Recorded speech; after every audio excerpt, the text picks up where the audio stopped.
What's up, you YouTube legends?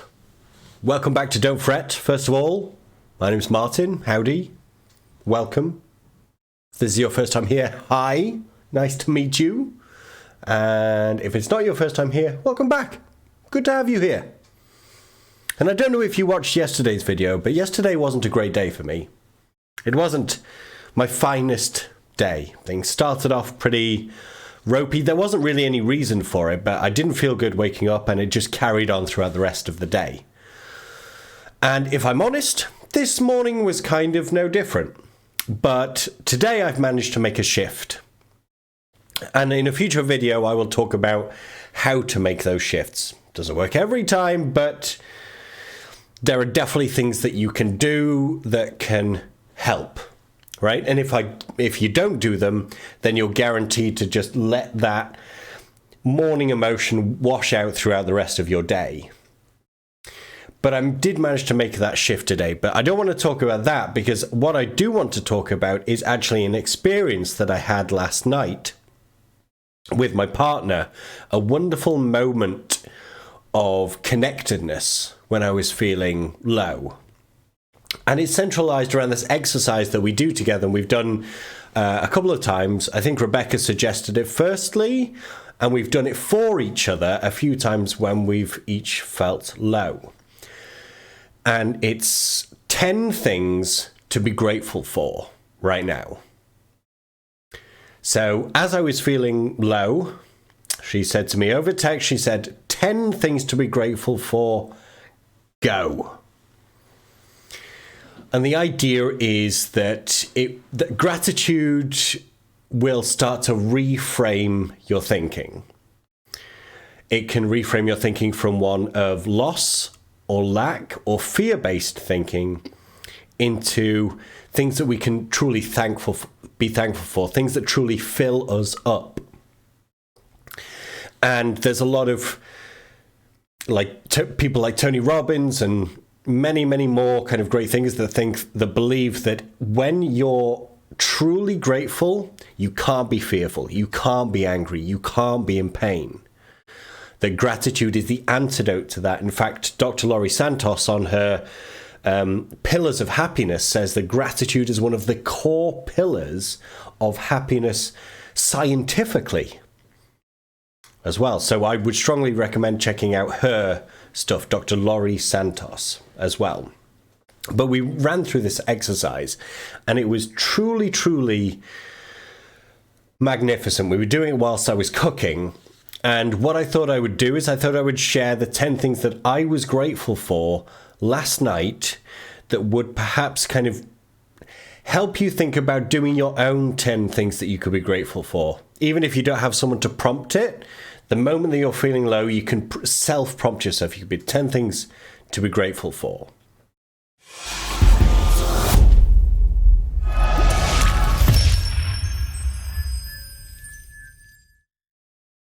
So number 10, I'm grateful for the lessons learned when I allow myself to make decisions out of fear.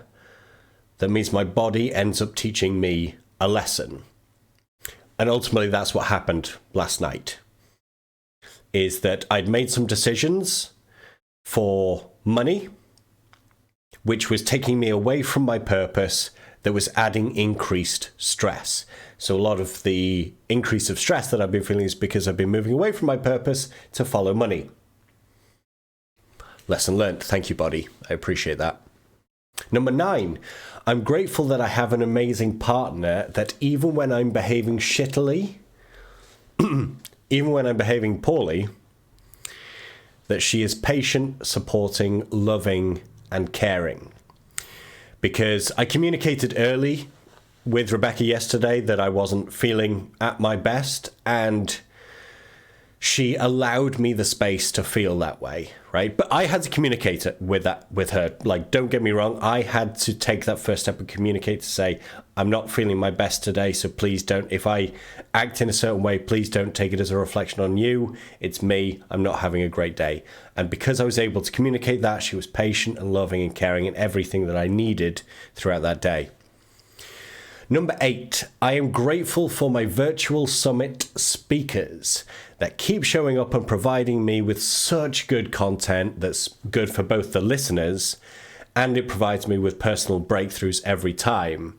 And yesterday I spoke with a guy called Jay Rothman, who was telling me about how it's our inner child that makes decisions for us when we're in fear. And our ego then supports that. And I'd never considered that when I make bad food choices, that it's my inner child making those decisions, not my adult me that knows better. And that was really, really interesting. Never thought about that before.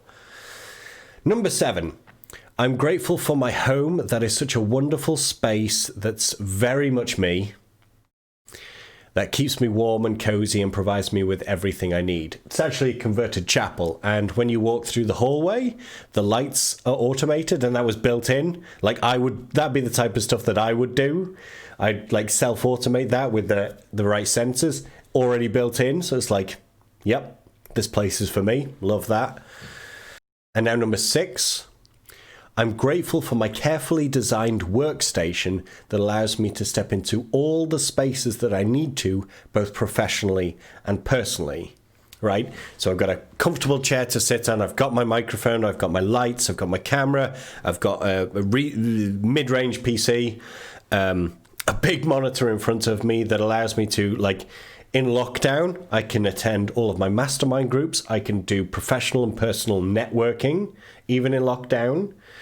I can also interview the speakers, and I'm able to record things from my YouTube channel. So I get to do everything that I need, both professionally and personally. Now, from 5 onwards, things got really interesting because, and I started this, so it's my fault. I did this to myself, but when we go through this gratitude exercise, sometimes we can skip over being grateful for the things that we truly need from ourselves and the things we truly need to focus our gratitude on. So you might have noticed that my 10 to 6 was all externally focused things like my workstation or my house. And I wasn't focused on myself and things that I can be grateful for about me. And Rebecca was sneaky. She spotted this and she sent me a message saying the next 5 have to be about you.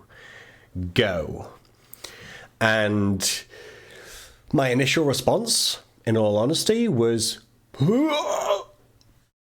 because I did not feel in the right frame of mind to start being grateful for things about myself. I didn't feel confident. I felt stressed.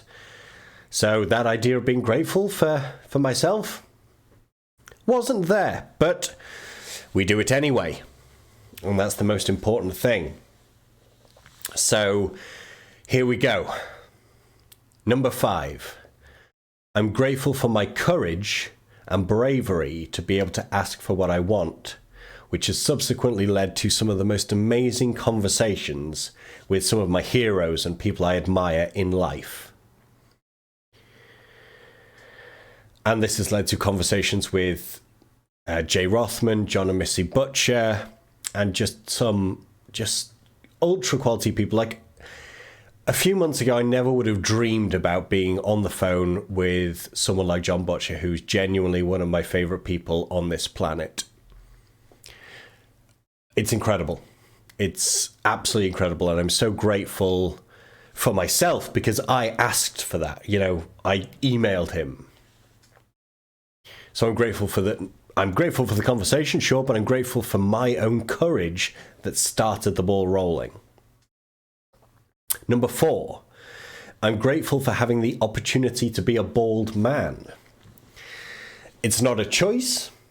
It's something that happened, and I'm not clinging on to the past, right? But what it has given me is new experiences, because when your head is completely exposed to the world, you feel the cold air.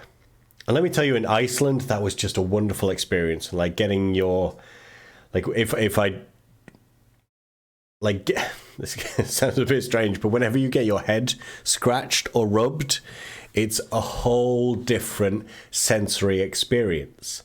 And there's stuff to be grateful for. I didn't choose to be bald. That was what happened naturally. And I'm genuinely grateful for being a bald man. Powerful stuff. And number 3, I'm grateful for my brain, my nervous system, and my heart that collectively give me access to some of the most amazing feelings every single day.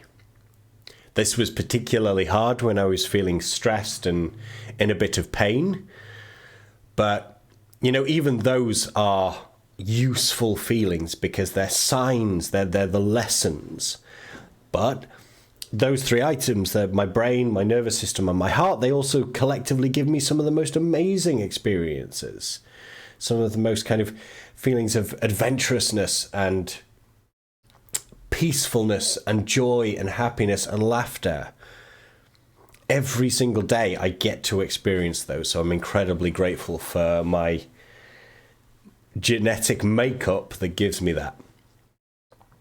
And number 2, I'm grateful for my curiosity, because that's allowed me to connect with people that are different from me and allowed me to create this incredible, diverse network of human beings that have had the most amazing stories. And it's my curiosity that allows me to connect to them. And let me tell you, for anybody that's feeling alone, curiosity can be one of your absolute most powerful tools. When you show curiosity about other people, the level of connection that you form with them is absolutely phenomenal. So I'm incredibly grateful that I have stepped into that space over the past couple of years and created those connections. And now the last one was super tough. This one was really, really tough because Rebecca said to me, for the last one, it has to be something that is uniquely me. And this was tough. This was tough because even after those 9, I was still feeling like not in a amazing space. I was feeling so much better. The more that I did these, I was feeling better and better and better. But finding something that was uniquely me when I felt stressed and, to be honest, not worthy was insanely difficult. So I took a few deep breaths, elongated my out breath, which is really, really important in breathing techniques. And number 1, I'm grateful for every single choice that I've made in my life. The good, the bad, and every single experience that's come from it. I'm grateful for every single part of the journey because it's made me the man that I'm proud to be right now. And let me tell you, even though I didn't necessarily believe it, saying it, I said it anyway. And afterwards, I believed it. I'm genuinely proud of the man that I am right now. I've made tons of bad decisions. I've made tons of good decisions. I am far from perfect. I weigh more than I would like. I don't train as hard as I would like. There's plenty of things that I want to alter, but I am still so proud of being the man that I am today. That doesn't mean I'll stop working. But I could be proud now whilst working towards a better me in the future.